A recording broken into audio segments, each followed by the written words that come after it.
Matthew 5 is where I'd like you to go, if you can. First book of the New Testament, if you're not sure where Matthew is. It's in the first gospel, and 5 chapters in to that. And as Sue said, we are continuing this week with our second week with our new teaching series, which is, you can see behind me, is called The Kingdom Community, Living the Way of Jesus Together. So if you weren't around a couple of weeks ago and you missed it, you can go to our YouTube channel and you'll find the talk from the first Sunday there if you want to catch up and just keep on track. We'll have 7 Sundays between now and Easter where we have this opportunity to go through this teaching. And as you know, that's because of the rhythms of our church that we don't meet in this context every week, but we do meet as church in different contexts and different spaces. So next Sunday will be Missional Community Focus Sunday. Okay. So let me read to you some verses from this chapter, chapter 5. I'm going to pick it up at verse 21.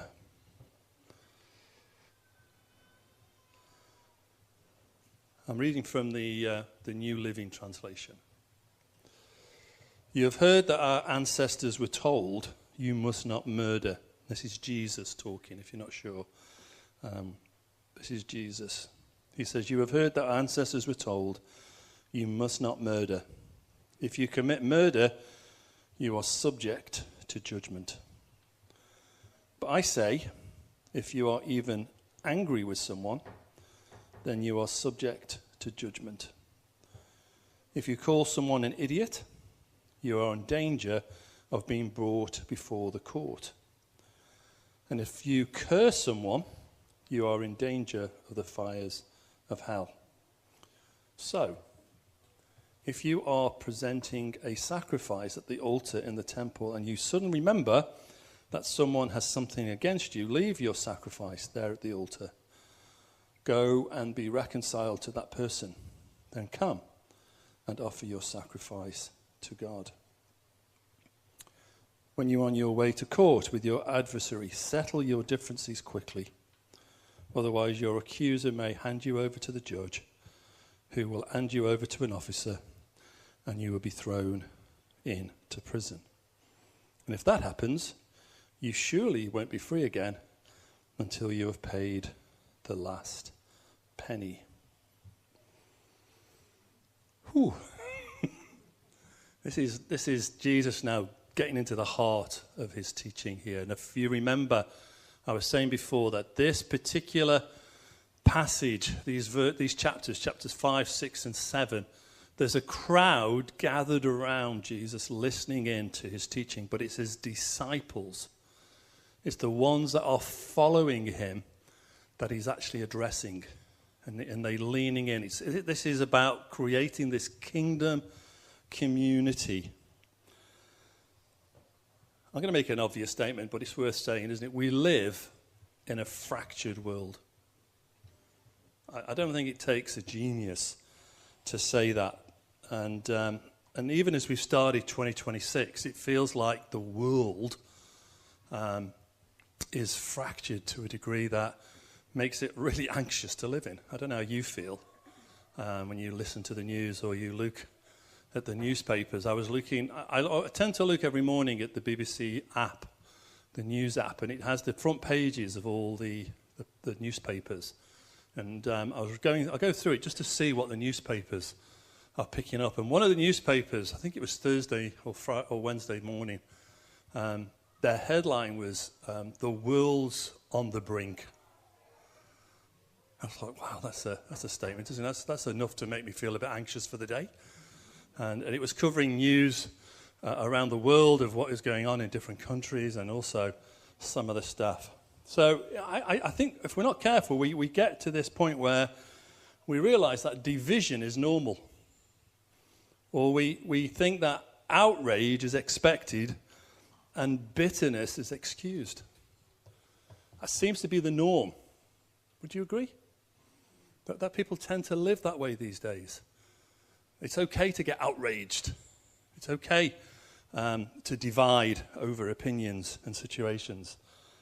And Jesus in this moment isn't primarily speaking into that context, although he does at different times. He's not particularly addressing the fractures that are out there in the world. He's speaking first and foremost about the fractures that happen within his people, within his followers.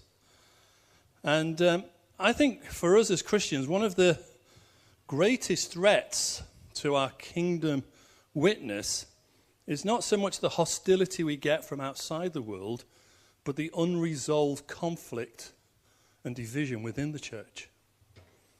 I'm not just talking there specifically about one church, one congregation, HBC, although we'll apply this quite a lot into our local context.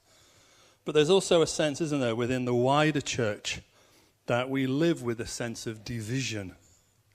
And we have to work hard and prioritize opportunities for unity.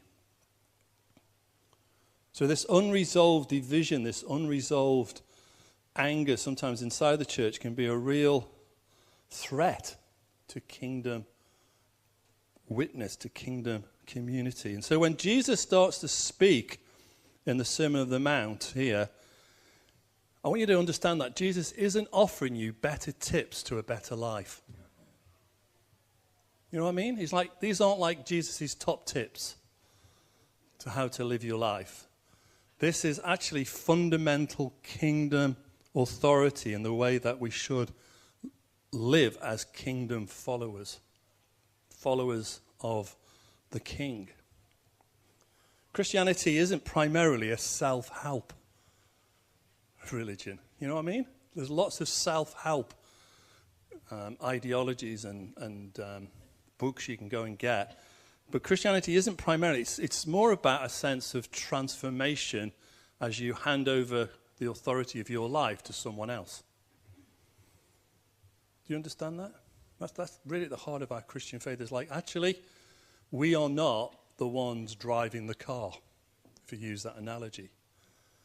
There is someone else holding the steering wheel. And we then have to entrust, and I don't know what you're like as a passenger in a car if you're used to driving. I'm not a very good passenger because I tend to drive a lot. And I can get quite nervous, particularly if the person driving is a late breaker. Do you know what I mean by that? Have you ever been in a car with a late breaker? It's like my foot's pressing on the... Are you going to brake? Anyway, so there's that analogy. We need to let go sometimes and trust the person who is driving the car. So this passage, Jesus starts to get to the heart of some of these real issues about fractured life and the inability to not be reconciled. And I want to encourage you, what I said last time before was like, this is not primarily about more content into your life. This is about trying to understand an approach to creating a culture that we live with as a church family. So Jesus isn't sort of calling us to, what Jesus is doing here is he's calling us to reorder our lives under his rule. And this is a powerful statement. I wrote this and I thought, gosh, this is quite strong, but I'll say it anyway. To ignore this is not disagreement, it's disobedience. And that's quite a strong statement, isn't it? It's like, you know, if you're a follower of Jesus, then actually we're not really into disagreeing with Jesus, are we? Now, if you're not a follower of Jesus, then you need to perhaps sometimes thrash that out with Christians and with God himself. Like, I need to work out, is this truth that Jesus is teaching? Is it truth? But if you've committed yourself to follow him, then actually it's not so much to disagree, it's actually to be in disobedience. So let's just get into this passage a little bit. Now, as you go through Matthew 5, for the rest of Matthew 5, and I've only read a few verses, you'll see that this is repeated a few times, and I'll summarize it like this. Jesus says, "You have heard it said, but now I tell you." So it's repeated 5 or 6 times. You have heard it said, but now I tell you. And what Jesus is referring to is to the Old Testament laws, the whole Old Testament context. And this is really important in the way that Matthew particularly constructs his gospel. If you know anything about the background to Matthew, Matthew is a gospel that is primarily written to the Jewish audience. And so what Matthew wants to do is he wants to get the Jewish audience to make some cross-reference to particularly Moses. If you know anything about the way that Moses led the people of Israel, mountains are really important to Moses and his experience with God. Moses goes up mountains a number of times to actually meet with God and to encounter God. And so for Matthew, it's really important that he taught, this context is the Sermon on the Mountain. It's the Sermon on the Mount. He's wanting the Jewish believers who are reading this to make a connection with how God gave the law to Moses on a mountain. Yeah? So that is what is Matthew is drawing out. So when Jesus is actually teaching here and he's saying, you've heard it been said, he's referring to a number of the laws that Moses gave the people of Israel to lay out for the way that they should live out their community life. Yeah? And Jesus has said before that he's not come to abolish the law, but he's come to fulfill the law. And so part of his fulfilling of the law is that what Jesus is now doing is that he's unpacking and almost taking off a layer, going a little bit deeper with some of the things that were said in the law and saying, actually, this is not so much about following a set of rules, but it's actually getting underneath the surface of that law and seeing how that impacts your heart. And so that's what Jesus says a number of times. You've heard it said, but now I tell you. And if you think, and I guess this is where Jesus starts to say things that are really, really challenging, let's be honest. Even the little bit that I just read, this idea of, you've heard it said you must not commit murder, but I say, if you have anger in your heart, then you are as guilty as the person who's committed murder. That's powerful teaching, isn't it? Challenging teaching. But what does it mean? Well, in this context, it's interesting, isn't it, that Jesus is wanting us to realize that anger itself is not a private emotion. Sometimes we hold on to anger, we have anger, anger stirs up in us for all sorts of reasons. But I think what anger does, it doesn't stay private because it begins to do 3 things. It shapes tone, it shapes distance, and it shapes silence. So what do I mean by that? Well, in this context, it would have been really shocking to his listeners for Jesus to say this: leave your altar, leave your gift, leave your sacrifice at the altar. Because again, just think about this. Again, this is all about the Jewish context of Matthew's gospel. If you were a follower of the law of Moses, you were an Israelite, there would not be that many occasions throughout the year where you would go and offer a sacrifice. It's not something you do every Sunday, for example. You don't go and offer a sacrifice every Sunday. There are key festivals throughout the year where you have the opportunity to go to Jerusalem, and when you go to Jerusalem, that's where you offer your sacrifice. Yeah? So let's say you're a wealthy Jew, and you can go up to Jerusalem maybe twice a year, 3 times a year if you're particularly religious or can take the time to go up to Jerusalem. You don't live in Jerusalem, but perhaps you live up in the north in Galilee. So it's going to take you a week to get there because you're walking. and a week to get back, and maybe you spend a week there. So that's 3 weeks of your year going to do one sacrifice. And so when you're doing all that stuff, and then you've actually got yourself all planned, you've been and got your sacrifice. You might have got a lamb, or you might have got a dove, and you've gone to get your sacrifice, and everything's geared up, and then you're just about to make your sacrifice. Jesus says, if you remember in your heart that there's somebody who's got something against you, leave it and go and reconcile to that person. That would have been a fundamental, radical shift. Do you get that? Do you get that importance of what Jesus is saying here?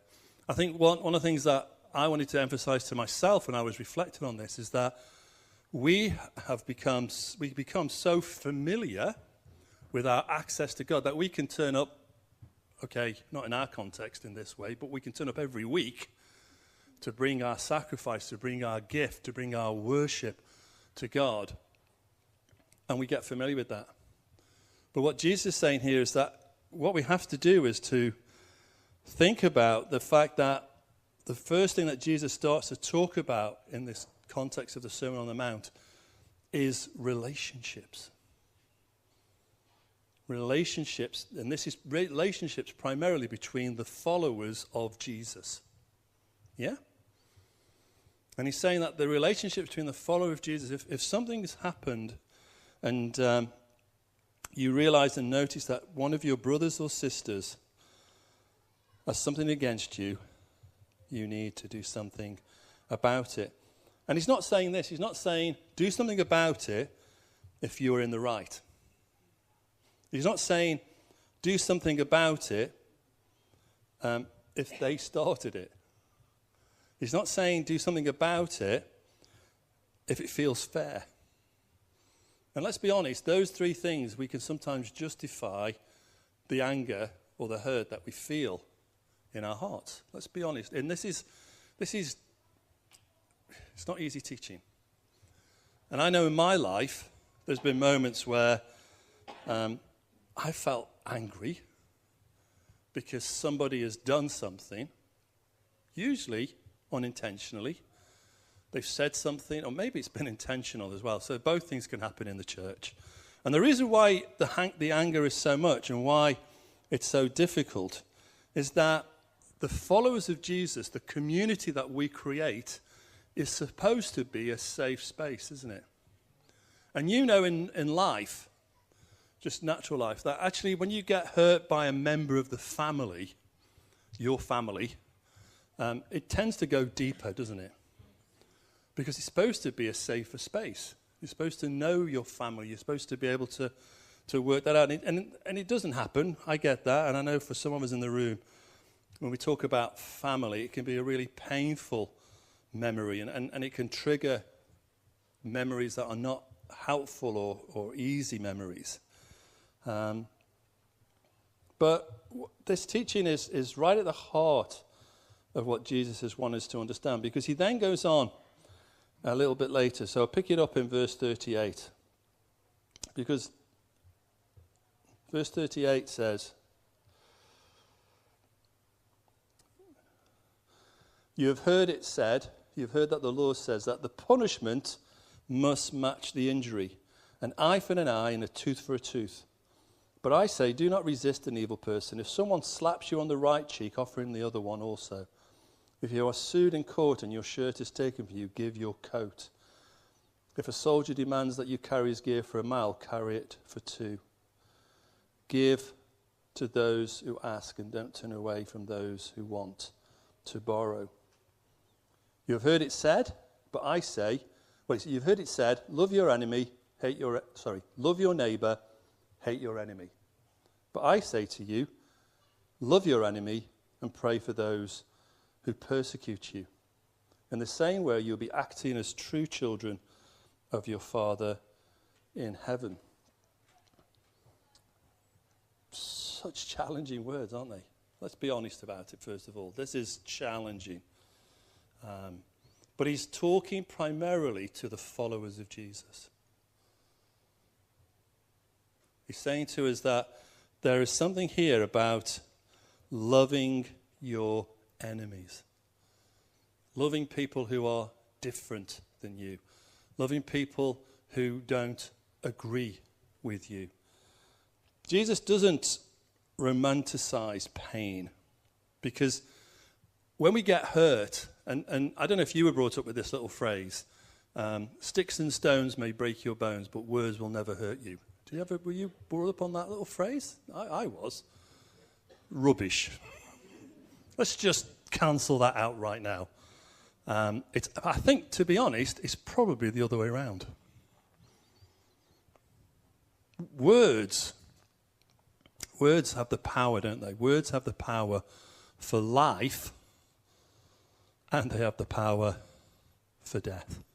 That's what the Bible says. And the way the Bible describes that is that words that are for life are called blessings, and words that are for death are called curses. And we all have the ability to be those who speak life, or we speak death.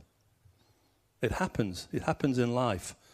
And I think what Jesus is wanting us to get here is that what he's not saying is that pain is good and that wounds don't matter. So if you've been hurt, if you're carrying wounds in your life through words that have been spoken over you, whether that's been in a context of church, and again, in the context of church, sometimes those wounds can go really deep because that's supposed to be a safe space. Or maybe you've had words spoken of you in your family life. Things have been said to you that should never be said in the context of a family life. And they've gone deep, and they've caused pain. And Jesus isn't minimizing that, and I don't want you to hear that this morning, that there's any minimalization of the pain that you might be carrying because of the hurt that you've experienced, whether that's been in the church or whether that's been in life. But what Jesus is saying here is that there's a pathway to find healing and to find forgiveness and to find freedom. And that pathway is a pathway that is costly, it's courageous, and it accesses deliberate grace. Yeah? And so Jesus is wanting us to understand that people will hurt us. And sometimes in a church context, it begins to work out like this. I don't know whether you do this, and I'll be honest with you, sometimes I do this. Is that if somebody's hurt me, I don't necessarily go and have an argument with them. I'm not that sort of person. I'm not a conflict-engaging person. But I'll sort of slightly avoid them. You know, I'll sort of make sure I'm not in a one-on-one with them. I'll just slightly avoid them. Do you ever slightly avoid someone? Because there's a bit of pain in your heart because of something they've done or said. Or maybe, if I'm not careful, and I start to notice that, there's two things that I can start to do. And I'll be honest with you, this takes time. It doesn't just happen. But if I'm honest with you, and Sue and I talk about this a lot, particularly staying in leadership ministry from my point of view, you have to find a way to deal with hurt. All of us do, but I think those of us who carry leadership, for whatever reason, I've seen so many of my friends and colleagues, people, so like in the year I trained to be at Bible college, which is back in the 88, the year that graduated, there was about 60 of us who graduated. Now, not all of us went into Christian ministry. So let's just say maybe 20, 25 of us went into Christian ministry. I can think of 3 who are still in church leadership or Christian ministry. For whatever reason, they've experienced hurt within the church context. And if you've been around Christianity, if you've been a follower of Jesus for any number of years, whether that's in HBC or you've just come to HBC and you've been involved in other churches, you've been hurt, haven't you? Haven't you? I'm sure you have. And it's really hard to find this process then of finding healing. But it's really important because Jesus talks about this in verse 45. You will be acting as children of your Father in heaven. I think this is why Jesus frames it in family language. He frames it because he wants us to realize that we're all children of the same Father. This isn't about being impressive. I don't want you to be impressed with me or with anyone really who then works through hurt, and thereby goes the grace of God. You know, I don't know why some of my friends haven't managed to work that through, and for whatever reason they've just stopped going to church. They might still say they follow Jesus, they still believe in who Jesus is, but they've somehow disengaged with the church, and that does happen. But this teaching begins to speak into that, doesn't it? It begins to say, come on, if we're going to be followers of Jesus, how do we, and I guess I and you, can only be responsible for this context. I can't be responsible for the church, although sometimes I have the privilege of being in some contexts where I can influence some of the conversations that go on around unity and how do we handle hurt and disagreement and pain and those wounds that happen to us.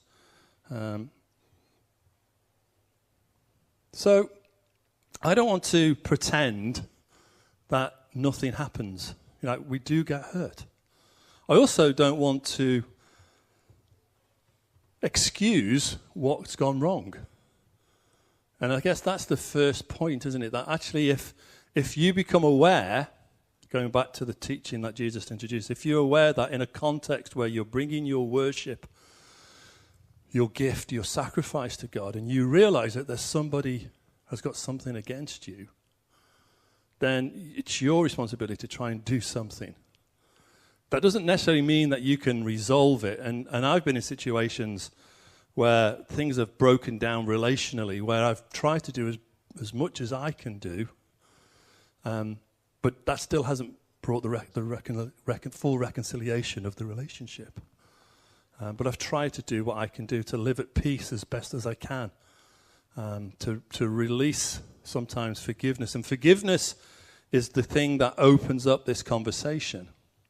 But it's a forgiveness that recognizes, and this is why we've got communion this morning, because it recognizes that the only way that we can do this, and this is why Jesus is talking to his followers, and this is why we're not just talking about law, this is about the person of the Holy Spirit being in us to equip us to live this life. I cannot do this in my own strength. I can't do it. I can't forgive people. But with God's strength, with that willingness to say, actually, let me just take a moment to go again and look at what Jesus did. So if Jesus is speaking this out, isn't he, right at the beginning of his ministry, he's saying these things because he recognized that the relationship between God and humanity was broken. So at this point in Jesus' ministry, the relationship between God and humanity is broken. It's strained at the fullest point. And Jesus doesn't step back from that moment. In fact, the rest of his ministry and life are all moving towards a moment. Jesus doesn't withdraw. He stays on the path. And if you know anything about the life of Jesus, and you know the stories it unfolds in the Gospels, you know there are real moments where Jesus has to process and pray through this journey that he's on.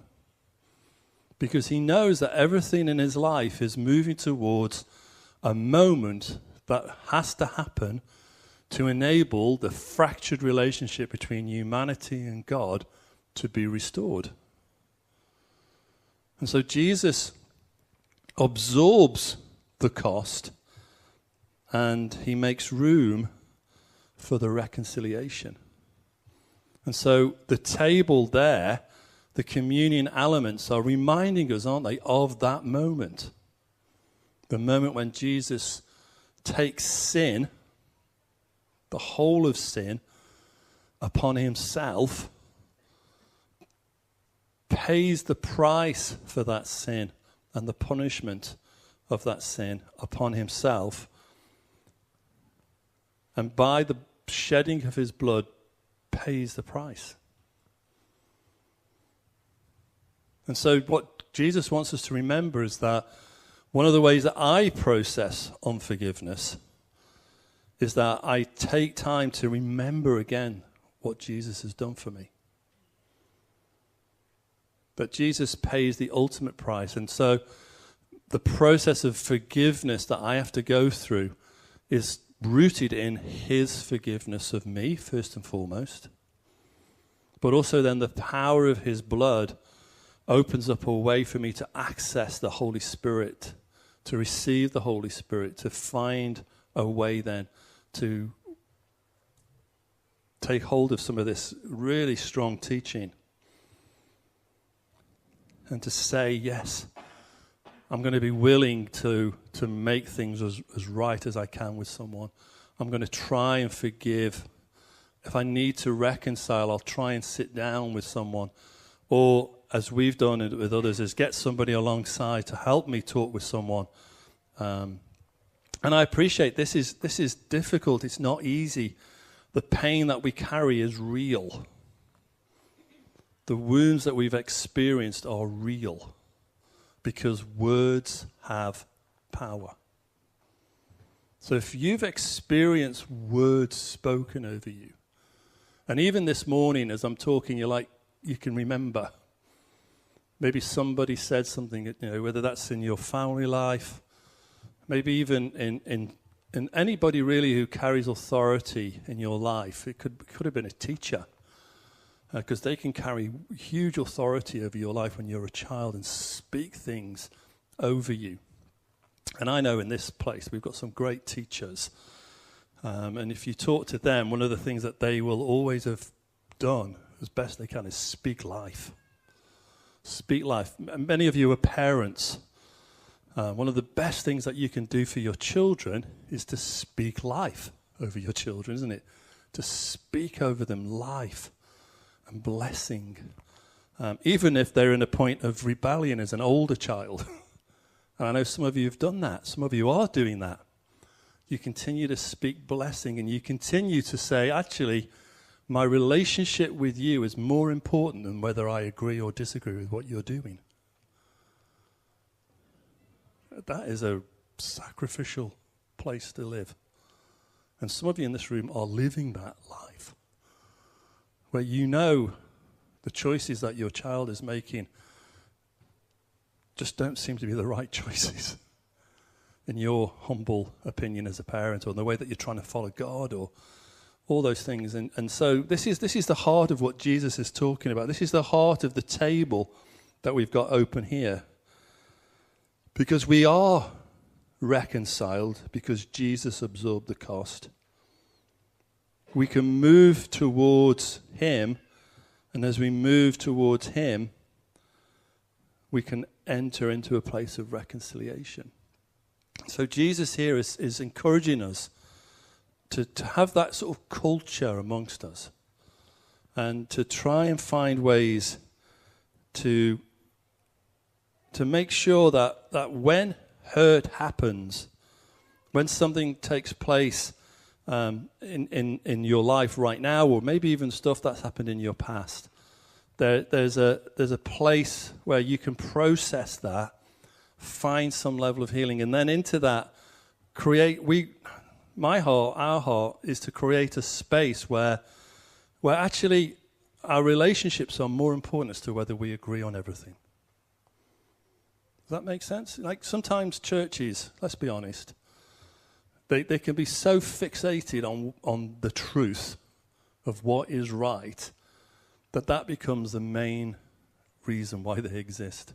If you don't believe me, then evidence for that is the fact that there are over 2,000 different denominations. most denominations are started because of a doctrinal issue. I don't agree with you, you don't agree with me, I'm right, and I'm going to start my own denomination. And it's just been the fact of, since the Reformation, since that split between Catholic and Protestant, it's just become part of the history, particularly of the Protestant church, because we protest. We are Protestants. Truth is important to us. But actually, that's not really how it's supposed to be, is it? I don't think when Jesus is doing this teaching, and it's hard to get that connection between Jesus teaching here to maybe 100, say there's 12 disciples plus a few more, say there's 70 of them, maybe 120, because that's how many there was on the day of Pentecost. That 120 church followers, that community, to now the church and the 21st century. It's like sometimes really hard, isn't it, to make the connection between the two.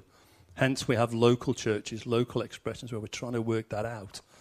So we're trying to work that out here, but we're also trying to work it out in our unity in the city, aren't you? You'll know, if you know HBC, if you know Sue and I and others in the room, that unity is really important. To make time, to spend time with other Christians from other denominations. And not to allow some of the doctrinal truth to separate us. And that's really important right now, unity. But we need to make sure that we work it through at a different, this level of your own life, our church life, the city church life, and then maybe even the national life. Something that really encouraged me recently, and I don't know whether you follow this stuff, but again, just because of the Fresh Streams world that I have the privilege of leading, I meet some of these national leaders. And this last 6 months, there's been a number of meetings going on between Fusion. And if you know anything about Fusion, it's a student ministry that started up in the last 20 years, and another organisation called UCCF, which is the Christian Unions. And when Fusion started a few years back, there was quite a lot of tension between Fusion and UCCF. And if you've been a student in the last 15 years or so, you may have picked that up if you've been involved in CUs or student work. But the two individuals who were leading those two organisations started to meet up together and pray together and do some reconciliation together, to the point where in the last 6 months, those two organisations have begun to organise joint prayer days together for student ministry. And they've pulled in other ministries. That's a great example, isn't it, of willing to go beyond. That's at a national level. But it begins relationally. Everything is relational. And sometimes doctrinal stuff, so you've got doctrinal teaching that can separate us. So, what I mean by that is, I believe, and you won't be surprised by this, but I believe that baptism is for believers. It's not for babies. That's something I believe it. I'm a Baptist by conviction. But that belief isn't going to stop me from working with churches and friends who believe it's okay to baptize babies. It's just a different belief. Does that make sense? That's what's called a secondary issue doctrinally. A primary issue doctrinally is that I won't work with a church that says that Jesus isn't God. Trinity. That's one of the issues that we have trying to buy the building at the new church, is because the new church were part of something called Swedenborgianism. And they have a doctrinal teaching that teaches that Jesus is God, but the Holy Spirit and the Father aren't God. Just a very strange teaching. But that means I can't work with them. That's a primary doctrinal. Does that make sense? And then the other thing that sometimes churches will split up is what I would call ethical teachings. So I will mention this. I know we are being recorded, but I won't try and say anything too controversial. But let's take the whole issue around same-sex and gender as an ethical issue.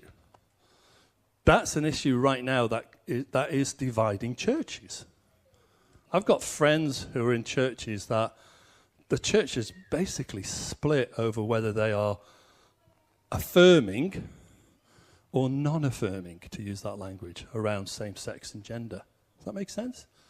And they're real issues, and they're not easy issues. But then this teaching seems to say to me that there's another way, there's a third way on some of this teaching to work out whether we can be together and love somebody who is different to us. And this is where, in the fractured world that we live in, the easiest thing to do is to sort of, is it like we sort of other people, don't we? We sort of put them over there and say they are other. They're different. That for me, that's the whole issue at the moment with immigration, is that we just put people in they're different, so they're other people, and therefore they're not us. And we'll just come together with everybody who's like us. And we have to, and I guess I'm saying this because this is the culture, this is what Jesus is trying to say to us. And this is why we need the cross, this is why we need to come back to the cross. And I want to encourage you, as we come to the communion today, let's just make it personal for a second. Is there anybody that you are avoiding? That maybe you just need to say, and this needs to begin between you and God. Nobody's here to judge anybody. But you know your heart. You just need to work out how do you process that? Is it possible to process it? I appreciate that you're not able to fix everything today. Some of this stuff, it needs processing. It needs time. It needs people that you trust, that you feel safe with. But we just need to know, don't we, that there's a moment here in communion that we can find forgiveness. And in that forgiveness, we can release forgiveness to someone. And that's the most important thing. Sometimes in conflict, when somebody's got something against you, you go and talk to them. But I also would say there's sometimes it's very nuanced. I've been in situations where I've been in conflict with somebody and somebody's done something to me. And I've just felt like, actually, all I need to do is to forgive them. I don't need to go and speak to them. I don't know whether you agree with that or not, but that's sometimes how I've processed it. I've just felt like I need to forgive. Once I've forgiven them and made sure my heart's okay, and I'm trying not to avoid them, I don't necessarily have to go and speak to them and try and resolve it. Sometimes it happens a few weeks later. Sometimes it does happen a few months later. Sometimes it never happens. But I know in my heart, as best as I can, I've forgiven. And I've found that place of strength to confront. And maybe that's what you need to do this morning. It's not about going to see somebody per se. So we're going to just transition into communion this morning. And I know this is it's a bit heavy, isn't it? But it's also, I guess, the authenticity of trying to be a church, trying to be a group of people together where things happen, stuff happens. And maybe even some of you have come from other churches where you've been hurt by a church. Maybe you've been hurt by a church leader. And this is a place I would pray and hope that you could find healing and wholeness to then move on, whether that's to do with HBC in the future or not. But one of my sadnesses in life is when people disconnect from the church. Generally, they might leave Hull Baptist Church, and that sometimes happens. We try our best and we work it out, but people need to leave. But as long as they move and leave to another church and they stay connected, I feel it just helps me. What I don't like is when people just leave the church and the hurt has become so painful that they can't engage anymore with church. And it just happens sometimes, and it's one of the things I carry as a church leader. And I know even with all that I try and do, it just happens. So we're not perfect. It's not a perfect world. We live with a lot of tensions and a lot of things that perhaps aren't fully resolved. But this is a moment, I think, just to come to God in a fresh way. To know that while we were still far off, while we were still enemies of God, Jesus died for us. Like Jesus takes the first step, doesn't he? He takes the initiative. And as you come and receive communion, come not because you resolved everything, Don't feel like you've got to be resolved in every area of your life to take communion. God's looking at the heart. This is the heart issue. It's not about rules and regulations per se. But come because you're willing to surrender it back to Jesus. Maybe that's all you can do this morning is like, Lord, I want to just surrender how I feel back to you. You know how I feel. You know some of the struggles. You know some of the pain. You know some of the hurt that I've experienced. I want to just surrender it back to you. And in taking the bread and the cup, first and foremost, receive grace from him. Receive his love afresh for you. There's nothing that you've ever done in your life that will stop God from loving you any more than he loves you right now. So receive that love. And as you receive that love, that will empower you to do whatever you need to do in this world that is fractured, even in this church that is fractured